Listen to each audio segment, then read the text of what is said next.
की बलाढ्य पगार असतात काही एक लोकांना, ज्यांच्याकडे पैसे नाहीत त्यांचं आपण समजू शकतो. पण बऱ्याच लोकांना बलाढ्य मोठमोठ्या रकमेचे पगार असतात, तरी सुद्धा त्यांच्याकडे पैसे उरत नाही. पैसा, इन्कम, सॅलरी मोठी असून फायदा नाही.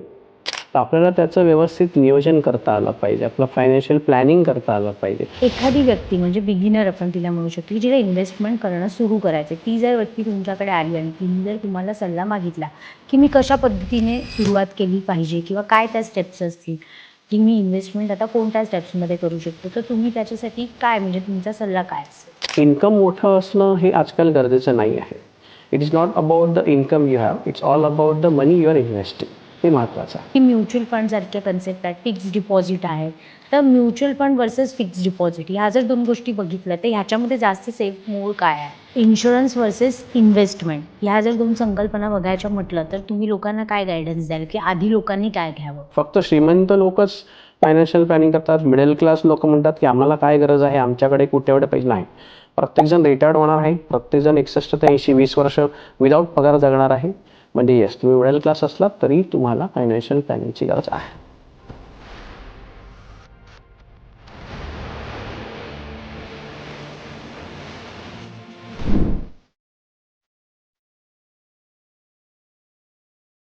नमस्कार, मी प्रतीक्षा. वार्तालापच्या ह्या पॉडकास्टमध्ये सुद्धा मी तुम्हा सगळ्या रसिक श्रोत्यांचं, प्रेक्षकांचं मनपूर्वक स्वागत करते. वार्तालापच्या माध्यमातून अनेक क्षेत्रांचा आढावा आपण प्रत्येक पॉडकास्टमध्ये घेत असतो. कला क्षेत्र असू देत, राजकारण असू देत, तर अनेक क्षेत्रांमधील अशा अनेक इंटरेस्टिंग गोष्टी आहेत ज्या आम्ही तुमच्यापर्यंत नेहमी घेऊन येत असतो. आणि आजचा पॉडकास्ट जो आहे तो तर जरा खासच आहे, कारण की यंग जनरेशनसाठी किंवा सगळ्यांसाठीच आज अनेक त्यांच्या प्रश्नांची उत्तरं मिळणार आहे. महिन्याला आपल्या अकाउंटमध्ये आपली सॅलरी येते किंवा आपलं इन्कम येतं, पण महिना अखेरीला आपल्या अकाउंटमध्ये 0 पैसे राहतात. हा माझासुद्धा प्रॉब्लेम आहे आणि मला असं वाटतं माझ्या वयाच्या किंवा यंग जनरेशनच्या प्रत्येक मुलाचा हा प्रॉब्लेम असू शकतो. तर त्यांना पडलेल्या अशा अनेक प्रश्नांची उत्तरं आजच्या पॉडकास्टच्या माध्यमातून आपण शोधणार आहोत, त्याचा आढावा घेणार आहोत. तर मला फार मजा येणार आहे, कारण मी स्वतः खूप एक्सायटेड आहे या सगळ्या गोष्टींची उत्तरं शोधण्यासाठी. बरेचदा असं होतं की इन्व्हेस्टमेंट करायची आहे, पैसे साठवायचे आहेत, पण ते कसे साठवायचे हे आपल्याला कळत नसतं. आणि म्हणूनच आज तुमच्यासाठी असे एक तज्ज्ञ घेऊन आलेलो आहोत या पॉडकास्टच्या माध्यमातून, जी ह्या सगळ्या प्रश्नांची उत्तरं तुम्हा सगळ्यांना देणार आहेत. आज आपण भेटणार आहोत. ते गेले कित्येक वर्ष SIP बद्दल असेल, वेल्थ क्रिएशनबद्दल असेल, फायनान्शियल प्लॅनिंगबद्दल असेल, या सगळ्याबद्दल सोप्या पद्धतीमध्ये सगळ्यांना नेहमी समजावून सांगत असतात आणि म्हणूनच आज त्यांना आपण इथे बोलवलेलं आहे. आज आपल्यासोबत असणार आहेत PRK इन्व्हेस्टमेंटचे राजेश वसंत खोंड सर.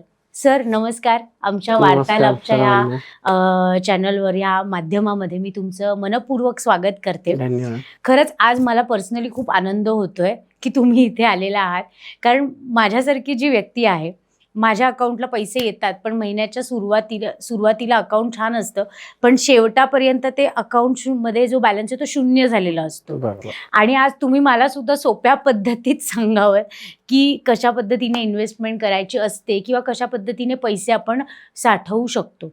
तर आपण सुरू करूयात या पॉडकास्टला. आणि ह्याच अनुषंगाने मी तुम्हाला पहिला प्रश्न विचारते. PRK इन्व्हेस्टमेंट तुम्ही सुरू केलं आणि हे रोप तुम्ही लावलं आणि आज संबंध ठाणा किंवा संपूर्ण महाराष्ट्र बघतो, याचा वटवृक्ष झालेला आहे. तर PRK इन्व्हेस्टमेंट सुरू करण्यामागचं तुमचं कारण काय होतं, किंवा ही संकल्पना कशी काय मनात आली की आपण PRK इन्व्हेस्टमेंट सुरू करून अशा पद्धतीने पुढे काम करावं? सगळ्यात पहिलं म्हणजे PRK इन्व्हेस्टमेंटची सुरुवात कशी झाली, तर मी ॲक्च्युली इंजिनिअरिंग बॅकग्राऊंडचं आहे. मी कॉम्प्युटर टेक्नॉलॉजी डिग्री करून, डिप्लोमा आणि डिग्री करून IT क्षेत्रात 21 वर्ष काम करत होतो. पण हे 21 वर्ष काम करताना मला एक लक्षात आलं की माझ्या आजूबाजूचे मित्र IT क्षेत्रातले 1,00,000, 1,50,000, 3,00,000 पगार असले तरीसुद्धा मंथ एंडला शेवटी त्यांना काहीतरी प्रॉब्लेम यायचा की अरे आपलं काहीतरी चुकतंय. आणि शिवाय हे करताना मला पण स्पेसिफिकली लॉकडाऊनच्या वेळी मला हे लक्षात आलं की जे मित्रांच्याकडे वास्तुशांतीला कार घेतली पार्टी, घर घेतलं वगैरे, त्यांच्याकडे जायचो. तर लॉकडाऊनच्या वेळी ते मित्र मला म्हणायचे अरे काही फंड अवेलेबिलिटी आहे का. म्हणजे तेव्हा मला लक्षात आलं की पैसा, इन्कम, सॅलरी मोठी असून फायदा नाही आहे. तर आपल्याला त्याचं व्यवस्थित नियोजन करता आलं पाहिजे. आपलं फायनान्शियल प्लॅनिंग करता आलं पाहिजे. आपण म्हणतो ना, एक इमर्जन्सी फंड आपल्याला तयार करता आला पाहिजे. तर तो सगळा ह्याच्याकरता मी मग शिकता म्हणजे IT इंजिनिअरिंगचा जॉब करत होतो मी 21 वर्ष. तेव्हा मी 2 वर्षामध्ये MBA इन फायनान्स केलं. आणि मग MBA इन फायनान्स करून मी आता वयाच्या 47व्या वर्षी रिटायरमेंट घेतली आणि आता पूर्णपणे ह्या बिझनेसमध्ये आहे. अच्छा. आताच तुम्ही म्हटलात, की लॉकडाऊनमध्ये तुमचे काही मित्र आहेत, ज्यांनी तुम्हाला विचारलं, की फायनान्शियल काही गोष्टी होऊ शकतात का किंवा काय? तर मी पण असं बरेचदा ऑब्झर्व्ह केलंय, की बलाढ्य पगार असतात काही एक लोकांना, ज्यांच्याकडे पैसे नाहीत त्यांचं बरोबर. आपण समजू शकतो. पण बऱ्याच लोकांना बलाढ्य मोठमोठ्या रकमेचे पगार असतात, तरीसुद्धा त्यांच्याकडे पैसे उरत नाहीत. मग ते कुठेतरी फायनान्शियल प्लॅनिंग करायला कमी पडतात. पण मग ह्या सगळ्या पाठची कारणं काय असू शकतात? ह्याच्या मागची कारणं म्हणजे अशी आहेत, की एक तर पहिली गोष्ट म्हणजे मनी मॅनेजमेंट आणि प्रत्येक व्यक्तीचा माइंडसेट हा एक मोठा कारणीभूत आहे. कारण लोकांचं कसं होतं, की जसं-जसं आपला जॉब, प्रमोशन, स्विच, सॅलरी, एका घरात हसबंड वाईफ दोघं कामाला, मग प्रत्येकजण म्हणतो आता मी 2 व्हीलरवर ऑफिसला कसं जाणार? आता माझं प्रमोशन झालं, मला 4 व्हीलर हवी. आता मला एक छोटं घर योग्य नाही वाटत, माझ्या स्टेटसप्रमाणे मोठं हवं. मग ह्या सगळ्या गोष्टी लोन, EMI, कर्ज असं करत-करत वाढत जातात. आणि हे इन्फ्लेशन जसं वाढत जातं, लाईफस्टाईल जसं वाढत जातं, त्याचप्रमाणे आपली इन्व्हेस्टमेंट पण वाढायला हवी. पण त्या गोष्टीकडे यांचं दुर्लक्ष होतं. आणि हेच प्रमुख कारण आहे, की मेन म्हणजे मनी मॅनेजमेंट तिथे त्यांचा गोंधळ होतो. इन्कम मोठं असणं हे आजकाल गरजेचं नाही आहे. It is not about the income you have, it's all about the money you are investing. ते महत्त्वाचं आहे. आत्ताच तुम्ही तुमच्या उत्तरामध्ये एक शब्द मेन्शन केलाय, की माइंडसेट. आजपर्यंत मी स्वतः खूप ठरवलं, माइंडसेट माझा केला, की आपल्याला पैसे साठवायचे आहेत, पैसे साठवायचे आहेत. पण तो माइंडसेट कसा तयार करायचा त्याच्याबद्दल तुम्ही काय सांगाल? माइंडसेट म्हणजे कसं असतं माहिती का? पैशाला तुम्ही कशा सतत बघता ते महत्त्वाचं आहे. म्हणजे असा स्वभाव. पैसे जर बघितले तर माझा स्वभाव आहे, की चल खर्च करू. उद्या काय ते बघू. पण जर एखादी दुसरी व्यक्ती असेल, तर पैशाच्या बाबतीत बघून फ्युचर करता प्लॅनिंग करू. मग त्या व्यक्तीला तो जो माइंडसेट जो आहे तो बनतो. आणि तशाच प्रकारे तो सॅलरीड एम्प्लॉई असेल किंवा सेल्फ एम्प्लॉईड असेल किंवा वर्किंग प्रोफेशनल असेल. जेव्हा त्यांच्याकडे पैसे येतात, तेव्हा जर तो आज खर्च करू ह्या माइंडसेटचा असेल, तो खर्च करून मोकळा होतो. लाईफस्टाईल अपग्रेड करतो म्हणा किंवा स्वतःच्या फॅसिलिटीज वाढवतो म्हणा. पण जर त्याने स्वतः माइंडसेट पैशाबद्दलकडे बघण्याचा दृष्टिकोन असा असेल, की नाही म्हणजे आता पैसे आलेले आहेत, जास्त आहेत, ठीक आहे आपण थोडे फ्युचर करता हे ठेवू. मग त्या व्यक्ती व्यवस्थित तो इन्व्हेस्ट करतो.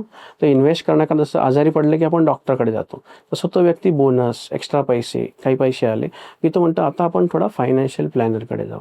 कोणी म्युच्युअल फंड डिस्ट्रीब्युटर आहे का? कोणी फायनान्शियल इन्फ्लुएन्सर आहे का? कोणी amphi certified mutual fund distributor आहे. आता माझी वाईफ स्वतः mutual fund amphi certified mutual fund distributor आहे. NISM जे आपण म्हणतो NISM एक्झाम ते आहे. आमच्या संस्थेचे CFP आहेत, सर्टिफाईड फायनान्शियल प्लॅनर आहेत. त्यांच्याबरोबर आम्ही ठराविक व्यक्तींच्या 1-on-1 face to face, online म्हणा, ऑफलाईन म्हणा किंवा आमच्या ऑफिसमध्ये म्हणा अशा मीटिंग्स घेतो. त्यामुळे हे जे आहे आपण म्हणतो ते प्रत्येक व्यक्तीला तेच त्या पैशाचा घेऊन सिरियसनेस यायला हवा.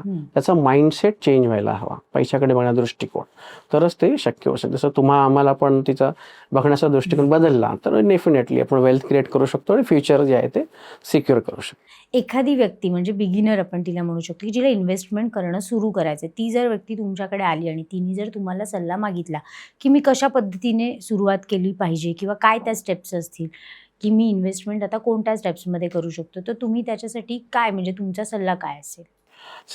इन्व्हेस्टमेंट करता बिगिनरसाठी तर सगळ्यात पहिलं मी हे म्हणेल की येस, जर तुम्ही बिगिनर्स आहात तर सगळ्यात पहिलं एक लक्षात ठेवायचं आहे की इन्व्हेस्टमेंट करताना मी डायव्हर्सिफाईड असायला हवा. म्हणजे मी इन्व्हेस्टमेंट माझे मित्र किंवा माझे नातेवाईक किंवा माझ्या ओळखीचे सांगतात की एक particular product, for example real estate म्हणूया आपण, तिथे कर, तर तिथे करून चालणार नाही आहे. तर पहिला सल्ला मी हा देईल नवीन इन्व्हेस्ट करणाऱ्यांना की तुम्ही जे आहे तुमची इन्व्हेस्टमेंट डायव्हर्सिफाईड ठेवा, वेगवेगळ्या ॲसेटमध्ये ठेवा. दुसरं म्हणजे काय आहे की तुम्ही तुमचं इन्कम आल्या सगळ्यात पहिलं त्याच्यातून जे आहे ते थोडासा हिस्सा इन्व्हेस्टमेंट म्हणून बाजूला काढा आणि तो SIP मार्फत थोडं का होईना, 1000ची, 5000ची, 10,000ची SIP का होईना, अशा प्रकारे तुम्ही ते म्युच्युअल फंडमध्ये इन्व्हेस्ट करा, जेणेकरून लॉंग टर्म बेनिफिट त्याला खूप चांगला होतो. करेक्ट. आता तुम्ही म्युच्युअल फंडबद्दल म्हटलं, अनेक कन्सेप्ट आहेत ज्याच्याबद्दल आम्हाला जे सामान्य लोक आहेत त्यांना अजिबात नॉलेज नाही आहे. आता मी सुद्धा तुमच्यासमोर कोरी पाटी आहे ह्या सगळ्या बाबतीत आणि मी तुम्हाला जे मला प्रश्न पडतात ते विचारते की म्युच्युअल फंडसारखे कन्सेप्ट आहेत, फिक्स्ड डिपॉझिट आहेत, तर mutual fund versus fixed deposit ह्या जर दोन गोष्टी बघितल्या तर ह्याच्यामध्ये जास्त सेफ मोड काय आहे? बघा, आता फिक्स्ड डिपॉझिट आणि म्युच्युअल फंड हे दोन वेगळे प्रोडक्ट आहेत. आता समजा सगळ्यात पहिलं म्हटलं तर ह्याच्यापेक्षा जास्त सेफ काय आहे हे तुमच्या गोलवर डिपेंड आहे. बरोबर. म्हणजे समजा जर मला 1 वर्षानंतर मग गाडी घ्यायची आहे, तर 1,00,000 मला लागणार आहेत. तर त्यावेळी मला जे आहे ते सेफ काय आहे, फिक्स्ड रिटर्न देणारं आणि सुरक्षित असणारं फिक्स्ड डिपॉझिट. पण समजा आता एखाद्याचा मुलगी आता 2रीला आहे आणि 12वी करता त्यांना एक सर्टन 20-25 लाखाची गरज आहे. तर हा माझा झाला लाँग टर्म गोल. मग ह्या ठिकाणी मला डेफिनेटली कंपाऊंडिंग, चक्रवाढ व्याज ह्याची मदत घ्यावी लागेल. आणि सध्या जगात कंपाऊंडिंग व्याज म्हणजे चक्रवाढ व्याजावर व्याज देणारी एकच मेथोडॉलॉजी आहे, ज्याला आपण म्युच्युअल फंड्स म्हणतो. म्हणूनच आता सगळीकडे म्युच्युअल फंड सही आहे, कॅम्पेन चालत असतील, तुम्ही बघितले असतील. ह्या सगळ्या गोष्टी करत असताना, इन्व्हेस्टमेंट करत असताना तुम्हाला असं वाटतं का की 1-to-1 कन्सल्टेशन घेणं इम्पॉर्टंट आहे?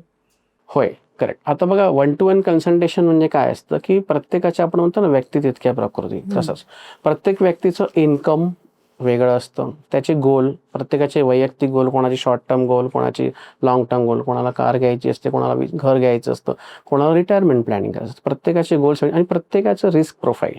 म्हणजे आज जी इन्व्हेस्टमेंट कॅपॅसिटी एका व्यक्तीची असेल ती दुसऱ्या व्यक्तीची असू शकत नाही. त्यामुळे yes, personal 1-on-1 financial planning जर केलं तर त्या व्यक्तीचे ते गोल अचीव लवकर होतात आणि डेफिनेटली होतात, कारण त्याला कळतं की माझ्या बाजूच्या व्यक्तीचं risk profile, risk capacity, income सगळं वेगळं आहे आणि माझ्या आयुष्यात माझी फॅमिली ही एवढी आहे, त्याच्याकडे 2 अर्नर आहे, माझ्याकडे मी एक सिंगल हँडेड अर्नर आहे. येस, मग मला माझ्या रिस्क प्रोफाईलप्रमाणे माझी कॅपॅसिटी बघून हे माझ्याकरता फायनान्शियल प्लॅनिंग योग्य आहे. आता जे वर्किंग प्रोफेशनल्स आहेत त्यांच्यासाठी तुम्ही म्हणजे तुमचा सिंपल फॉर्म्युला काय असेल त्यांच्यासाठी? त्यांनी कशा पद्धतीने इन्व्हेस्टमेंटकडे बघावं? वर्किंग प्रोफेशनल करता मी एकच सांगेन की त्यांनी सगळ्यात पहिलं काय करावं, तर आपण म्हणतो ना income minus saving then expenses. म्हणजे सगळ्यात पहिलं काय करायला पाहिजे वर्किंग प्रोफेशनली, आता जी करत नाहीत लोक ॲक्च्युली, ते सेविंगच म्हणजे करतात, इन्व्हेस्टमेंट करत नाहीत. तर सॅलरी आल्यावर किंवा पैसे आल्यावर सेल्फ एम्प्लॉयडनी आल्यानंतर मग सगळ्यात पहिलं त्यांनी त्याच्यातून एक हिस्सा काढला पाहिजे जो सेविंगकडे जाईल आणि मग जे पैसे उरतील ते त्यांनी पूर्ण महिन्याच्या एक्सपेन्सेसमध्ये वापरलं पाहिजे. वर्किंग प्रोफेशनल हा रूल वापरला, basic rule, income minus saving is equal to expenses, उरलेल्या पैशात एक्सपेन्सेस करणार मंथली, तरच वर्किंग प्रोफेशनलचा फायनान्शियली बेस जो आहे तो अतिशय स्ट्रॉंग होणार आहे. सर बरेचदा ना यंग हा मला आत्ताच तुम्ही बोलताना पडलेला प्रश्न आहे. यंग जनरेशनमध्ये काही एक लोक अशी पण असतात की जी मोठी इन्व्हेस्टमेंट करायला किंवा काय करायला घाबरत असतात, तर त्यांच्यासाठी तुम्ही काय सांगाल? आता कसं आहे की प्रत्येकाचा पर्व्ह्यू जो असतो तो असा असतो की लहानपणापासून जे आजूबाजूचं माझं फ्रेंड सर्कल, जसं आपण म्हणतो you are always the average of 5 people around you, correct. तर तसं तुम्ही शिक्षण करताना, इंजिनिअरिंग, MBA, जॉब चेंज करता वगैरे, त्यावेळी तुमच्या आजूबाजूच्या ज्या व्यक्ती असतात त्या ज्या प्रॉडक्टमध्ये ज्या ठिकाणी इन्व्हेस्टमेंट करतायत, मग ते इन्व्हेस्टमेंट तुम्ही बघता की अरे ठीक आहे, हे 1 वर्षात FD एवढं देत आहे, अरे ठीक आहे, हे गेल्या 1 वर्षात गोल्डनी एवढं दिलं. पण ते लोक हे बघत नाही आहेत की जे ॲक्च्युअल रिच क्लास किंवा रिच पब्लिक जे आहे, जे आपण त्याला म्हणतो 1% ऑफ द क्रिमी लेअर, म्हणजे इंडियनमध्ये आपण म्हणतो 1% जे अबोव लेवल आहे रिच पीपल, तर ते लोक जो रिच क्लास जो आहे ना तो ह्या सगळ्या इन्व्हेस्टमेंटमध्ये पडतच नाही. ते सगळे जे आहेत ते बेसिकली ॲसेट बनवण्यामध्ये जातात आणि ॲसेट्स जे आहे ते तुम्हाला पैसे कमवून देते, म्हणजे तो पैसाच तुम्ही तिथे कामी लावता, अशा प्रकारे तो वापरला. ह्या सगळ्या गोष्टी करत असताना रिस्क मॅनेजमेंट हा पण एक फॅक्टर इम्पॉर्टंट असतो. येस. तर त्याच्याकडे कसं बघावं किंवा ती गोष्ट कशी हँडल करावी? रिस्क मॅनेजमेंट म्हणजे कसं असतं, बेसिकली प्रत्येकाचं रिस्क प्रोफायलिंग वेगळं असतं. त्याप्रमाणे प्रत्येकाने ज्याची कॅपॅसिटी आहे त्याप्रमाणे त्यांनी इन्व्हेस्टमेंट चालू केली पाहिजे. दुसरी गोष्ट, रिस्क प्रोफायलिंगच्या अंडरच अजून एक येतं म्हणजे रिस्क डायव्हर्सिफाईड करा तुम्ही. सगळ्यात पहिलं म्हणजे मी एकाच ठिकाणी इन्व्हेस्टमेंट न करता म्हणजे थोडे पैसे माझे गोल्डमध्ये जातील, थोडे ETF मध्ये, थोडे म्युच्युअल फंडमध्ये जातील आणि सगळ्यात महत्त्वाचं म्हणजे इमर्जन्सी फंड रेडी करायचा. जर इमर्जन्सी फंड जर तुमचा नसेल, अचानक काही इमर्जन्सी घरात आली किंवा अचानक जे खर्च उद्भवतात, मेडिकल इमर्जन्सी म्हणा काही, तुमची सगळी इन्व्हेस्टमेंट तिकडे जाऊ शकते. तर ही रिस्क तुम्ही सगळ्यात पहिली घेतली पाहिजे. तिसरं सगळ्यात महत्त्वाचं म्हणजे आजची लोक जी चुकी करतात, म्हणजे लोक पैसे जे आहेत ते म्हणतात की नाही रे, मी रिस्क कधीच घेत नाही, मी इक्विटीमध्ये, शेअर मार्केट किंवा म्युच्युअल फंड, ते म्हणतात ना की mutual fund is subject to market is carefully fast, त्यामुळे लोक घाबरतात म्युच्युअल फंडमध्ये इन्व्हेस्टमेंट वगैरे करायला. तर त्या लोकांना मी असं म्हणेल की आज जे तुम्ही लोक म्हणत आहात की मी पैसे फिक्स्ड डिपॉझिटमध्ये ठेवतो, सेव्हिंगमध्ये ठेवतो, कधी लागतील, मी रिस्क घेत नाही, तर आजच्या काळात जे लोक रिस्क घेत नाहीत हीच एक खूप मोठी रिस्क आहे. येस. तर त्यामुळे जोपर्यंत तुम्हाला वेल्थ क्रिएट करायची आहे तर yes, you have to take risk. त्यामुळे रिस्क घेतलीच पाहिजे तुम्हाला. आणि तुमचं स्वतःचं रिस्क प्रोफायलिंग जे आहे ते अर्थातच आम्ही पर्सनल फायनान्शियल प्लॅनिंग करताना प्रत्येक व्यक्तीचं रिस्क प्रोफाईल पण करून देतो, की तुमच्या फ्युचरच्या गरजा, तुमचा short term goal, long term goal काय आहे. तुम्हाला सध्या आता लोक म्हणतात की आम्ही रिटायर्ड होऊ, तर रिटायर्ड झाल्यानंतर 60ला रिटायर्ड होणार, 61 to 80, 20 वर्ष बिना पगाराचं कसं जगायचं. त्यावेळी तर मग इन्फ्लेशन वाढून मंथली खर्च खूप जास्त झाले असते. मग त्या केसमध्ये पण आम्ही त्यांची एज काय आहे त्याप्रमाणे रिस्क डायव्हर्सिफाईड करतो. सर्टन फंड्सच इक्विटीमध्ये टाकतो, सर्टन फंड डेप्थमध्ये, आणि अदरवाईज हायब्रिड किंवा आम्ही बॅलन्स फंडमध्ये टाकतो. तर हे रिस्क प्रोफायलिंग वगैरे सगळे सर्टिफाईड फायनान्शियल प्लॅनर आमच्याकडे जे आहेत, किंवा म्युच्युअल फंड डिस्ट्रीब्युटर्स आहेत, किंवा आम्ही पण आहोत वेल्थ कोच वगैरे, ते त्याप्रमाणे आम्ही प्रत्येकाचं रिस्क प्रोफाईल मॅनेज करतो. हा, तर मिडल क्लास आहेत, मिडल क्लास लोक आहेत. तर मिडल क्लास लोक इन्व्हेस्टमेंट करताना काय म्हणजे त्यांच्याकडनं काय चुका होतात, किंवा त्यांना तुम्ही काय मार्गदर्शन कराल या पॉडकास्टच्या माध्यमातून? मिडल क्लास लोकांना तर मी एकच सांगेल की सगळ्यात पहिलं म्हणजे आता सध्या जे यूथ किंवा मिडल क्लास लोक सगळे जे काय, प्रत्येकाच्या हातात एक स्मार्ट डिव्हाइस आहे, ज्याला आपण स्मार्टफोन म्हणतो. आणि तो एवढा स्मार्टफोन आहे, म्हणजे एवढा स्मार्ट आहे की कोणाला कुठेही कधीही मेसेज येतो की ह्या फंडात गुंतवा किंवा ह्या स्कीममध्ये गुंतवा, एवढे पैसे वगैरे होईल. तर त्यांना माझं सगळ्यात पहिलं म्हणणं आहे की हे सगळे जे आहेत, जे इकडून तिकडून जे मेसेजेस येतात की ह्या फंडात गुंतवा, 5 वर्षात डबल येईल वगैरे, तिकडे दुर्लक्ष करायचं आहे. जर तुम्ही आजारी पडल्यावर डॉक्टरकडे जाता, बाईक बिघडली गॅरेजमध्ये घेऊन जाता, तुम्हाला मिडल क्लास असू दे, हाय क्लास असू दे, तुम्हाला तुमचं फायनान्शियल स्टेबिलिटी हवी असेल, yes there is a doctor, ज्याला आपण म्युच्युअल फंड डिस्ट्रीब्युटर म्हणतो, सर्टिफाईड फायनान्शियल प्लॅनर म्हणतो, वेल्थ कोच म्हणतो. ते लोक त्या क्षेत्रात तज्ज्ञ आहेत. त्यांच्याकडे जाऊन तुम्ही तुमचं हे केलं पाहिजे. फक्त श्रीमंत लोकच फायनान्शियल प्लॅनिंग करतात, मिडल क्लास लोक म्हणतात की आम्हाला काय गरज आहे, आमच्याकडे कुठे एवढे पैसे नाही. प्रत्येकजण रिटायर्ड होणार आहे, प्रत्येकजण 61 ते 80, 20 वर्ष विदाऊट पगार जगणार आहे. म्हणजे येस, तुम्ही मिडल क्लास असलात तरी तुम्हाला फायनान्शियल प्लॅनिंगची गरज आहे. आता ह्याच अनुषंगाने माझा पुढचा प्रश्न आहे की जसं या सोसायटीमध्ये मिडल क्लास आहे तसा रिच क्लास पण आहे, पण मग या दोघांमध्ये काय तफावत आहे, काय फरक आहे? रिच क्लास आणि मिडल क्लासमधला तफावत एकच आहे की मिडल क्लास माणूस त्याला स्वतःचं इन्कम, स्वप्न, त्याचं घर, बंगला, गाडी सगळं एकाच गोष्टीने पूर्ण करायचं असतं, पगार, नोकरी. त्यालाच तो ॲक्टिव्ह इन्कम मानतो आणि शेवटपर्यंत तो त्यालाच ॲक्टिव्ह इन्कम मानतो. आता रिच क्लासमध्ये जर आपण गेलो तर रिच क्लासवाले पहिली गोष्ट म्हणजे नोकरी करत नाहीत, ते बिझनेस सेल्फ एम्प्लॉयडकडे वळतात. दुसरी गोष्ट, जो काही पैसा येतोय त्याचे ते पॅसिव्ह इन्कम बनवतात. ॲसेट्स, लायबिलिटी घेत नाहीत, ॲसेट्स तयार करतात, त्या ॲसेट्सवरून त्यांना इन्कम चालू होतं. आणि रिटायरमेंट तर लोक 60ला होतात, ती जी रिच लोक असतात ती 40लाच रिटायरमेंट घेतात.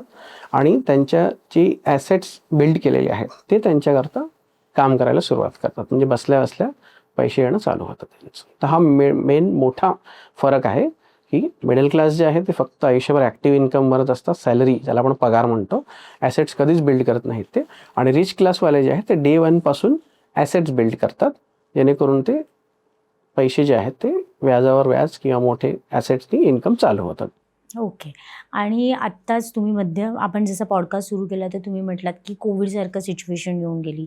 आता तुम्ही बघताय, आपण सगळेच बघतो की जगभरात वॉरसारखी सिच्युएशन आहे. म्हणजे अनेक गोष्टी अशा जगात होत आहेत. तर ह्या सगळ्या सिच्युएशनमध्ये एक फंड म्हणतो ना आपण, की एक सिक्युरिटी आपल्याकडे असायला पाहिजे, तर तो किती प्रमाणात असला पाहिजे?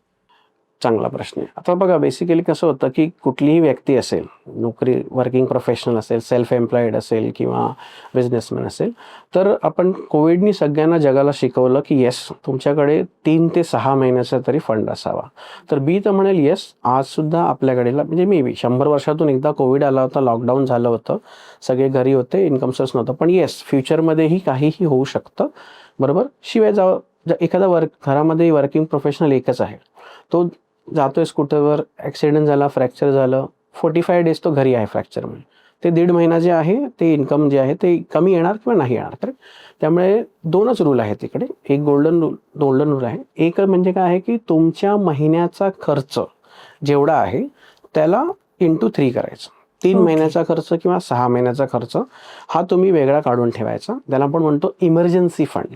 आमच्या म्युच्युअल फंडच्या लँग्वेजमध्ये आम्ही म्हणतो की म्युच्युअल फंडमध्ये एक लिक्विड फंड कॅटेगरी असते, तिकडे तुम्ही हा इमर्जन्सी फंड पार्क करून ठेवू शकता. याचे 2 फायदे आहेत. एक म्हणजे की लिक्विड फंडमध्ये जे आपण पैसे ठेवतो त्याला अजिबात लॉकिंग नसतं, कधीही आपण ते काढू शकतो. आणि लिक्विड फंड असल्यामुळे तो आपण जसं सेव्हिंग अकाउंटमध्ये आपले पैसे असतात, आपण आत्ता काढले, हाफ ॲन आवरने आले तसे येतात. आणि लिक्विड फंडमध्ये, म्युच्युअल फंडमध्ये पर डे इंटरेस्ट मिळतं, व्याज मिळतं. हा एक फायदा असतो.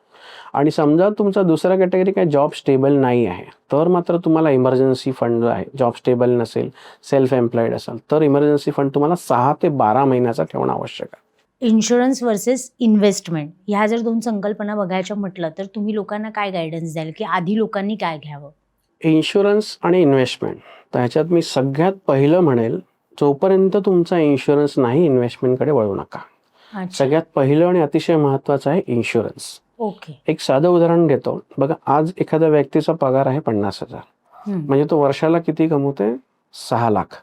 त्यांनी अजून 20 वर्ष जरी जॉब केला, म्हणजे लाईफ टाईममध्ये, तर 20 वर्षामध्ये त्याला 1,20,00,000 त्याच्या घरात येणार आहे. करेक्ट. आज जर त्या व्यक्तीला पुढच्या महिन्यात, पुढच्या वर्षी 6 महिन्यांनी काही झालं, तर त्या फॅमिलीला जे मिळणार होते 1,20,00,000 ते नाही मिळणार. त्यामुळे टर्म इन्शुरन्स अतिशय महत्त्वाचा आहे. आज प्रत्येक व्यक्ती जी फर्स्ट टाइम जॉब करते, जॉबला लागल्या ते घराची अर्निंग मेंबर आहे, घरात 2 हजबंड वाईफ दोघे अर्नर असतील, तर दोघांचाही टर्म इन्शुरन्स असणं आवश्यक आहे. त्यामुळे मी तर म्हणेल येस, 20-25 जेवढा लवकर टर्म इन्शुरन्स काढता येईल तेवढा लवकर काढा. कारण टर्म इन्शुरन्सचा प्रीमियम तुम्ही 25-20 वर्षाचा असेल जेवढा भरताल, शेवटपर्यंत अगदी 60-80 वयापर्यंत प्रीमियम तेवढाच असतो, तो वाढत नाही. शिवाय तो भरल्यावर आपल्याला ATC टॅक्स बेनिफिट सुद्धा मिळतात. शिवाय इन्शुरन्समध्ये जे रिवॉर्ड्स आणि याचे असतं ते इंडियामध्ये तरी सध्या टॅक्स फ्री आहे. आणि आता तुम्ही माहिती, इन्शुरन्स मेडिकल असू दे, टर्म इन्शुरन्स असू दे, it is all GST free. त्यामुळे प्रीमियम पण कमी झालेला आहे. टर्म इन्शुरन्सच्या नंतर तुम्हाला दुसरा काढायचा हेल्थ इन्शुरन्स. आज जर समजा तुम्ही इन्व्हेस्टमेंट चालू केलीत, 2-3 वर्षांनी ती बघितली इन्व्हेस्टमेंट वाढते, अचानक घरात काही मेडिकल इमर्जन्सी आली, तर आज तुम्हाला माहिती आहे हॉस्पिटलचा खर्च काय. कोविड नंतर तर प्रत्येकाला कडून चुकलेला आहे. छोट्या छोट्या टेस्ट आणि ह्याच्याकरता सुद्धा हॉस्पिटलची पायरी चढली की 1.5-2 लाख सहज जातात. त्यामुळे ते एक आहे. त्यामुळे इन्शुरन्स सगळ्यात पहिलं महत्त्वाचं आहे. त्याच्यानंतर मग तुम्ही इन्व्हेस्टमेंटकडे वळा. ते सुद्धा SIPच्या माध्यमातून छोटे छोटे SIP चालू करू शकता आणि त्यानुसार पुढे जाऊ शकता. PRK इन्व्हेस्टमेंट तुम्ही सुरू केलं आणि PRK इन्व्हेस्टमेंटच्या माध्यमातून तुम्ही आज लोकांना ह्या सगळ्या गोष्टींचा गायडन्स देताय. तुमचा नॉलेजचा लोकांसाठी उपयोग होतो इन्व्हेस्टमेंट करताना कुठल्याही गोष्टीसाठी. तर पुढच्या 5 वर्षांमध्ये PRK इन्व्हेस्टमेंटचं भवितव्य तुम्हाला काय दिसतंय? बेसिकली PRK इन्व्हेस्टमेंट जी आहे ती फॉर्म झाली, ती सगळ्यांना म्हणजे जास्तीत जास्त मराठी माणसांमध्ये आर्थिक साक्षरता पसरवणं हा आमचा मेन उद्देश होता. कारण कसं होतं की इंजिनिअरिंग, मेडिकल कुठल्याही साईडमध्ये फायनान्स हा विषय शिकवला जात नाही आणि प्रत्येक व्यक्तीला जो आहे तो फायनान्स हा विषय अतिशय किचकट वाटतो. त्यामुळे ते म्हणतात की ते मोठे मोठे इंग्लिशमधले सेशन्स ऐकायचे आणि एवढी इन्व्हेस्टमेंट करायची, आम्हाला काहीच कळत नाही त्यातलं. म्हणून आम्ही मराठी माणसांकरता खास मराठी भाषेतून आम्ही 1-on-1 मीटिंग्स पण घेतो. आमचा स्वतःचा WhatsApp चॅटबॉट पण आहे, स्वतःची YouTube चॅनल आहे, वेबसाईट पण आहे. 24/7 चॅटबॉट आणि वेबसाईट्स आणि Instagram चॅनल सगळे चालू असतात. तिथे पण आम्ही लोकांना जे आहे ते कन्सल्टेशन करता, 1-on-1 करता, ऑनलाईन म्हणा, ऑफलाईन म्हणा, असे करत असतो. तर सध्याचं आमचं विजन काय आहे की PRK इन्व्हेस्टमेंट हे जे आहे हे आम्हाला पुढच्या गेल्या 5 वर्षात तरी एक लीडिंग इन्व्हेस्टमेंट ब्रँड म्हणून एक क्रिएट करायचं आहे. आणि त्यामुळे जास्तीत जास्त लोकांपर्यंत आम्हाला पोहोचता येईल आणि त्यांना आम्ही लवकरात लवकर वेल्थ क्रिएट करून देऊ. आणि मेन म्हणजे गोल ओरिएंटेड. कारण आजकाल सगळीच लोक SIP करतात, कुठेही TVत ॲड येते, रेडिओत ॲड येते, मोबाईलवर मेसेज येतो, करतात, पण त्यांना हे माहीत नसतं की हे मी का करतोय किंवा करते, ह्याचा गोल काय आहे, म्हणजे कधीपर्यंत करायचं आहे, कधी बंद करायचं. त्यामुळे ते सगळं पण म्हणजे आहे ते डिजिटल माध्यमातून पण सगळ्यांकडे पोहोचवण्याचा प्रयत्न. त्यामुळे हे एक विजन आहे आमचं. नक्कीच. आणि मी आपल्या सगळ्या प्रेक्षकांना ह्या माध्यमातून नक्कीच आवाहन करीन की जेव्हा आपण आजारी पडतो तेव्हा आपण डॉक्टरकडे जातो. कुठलाही आजार झाला तर त्या स्पेशलिस्टकडे आपण जातो.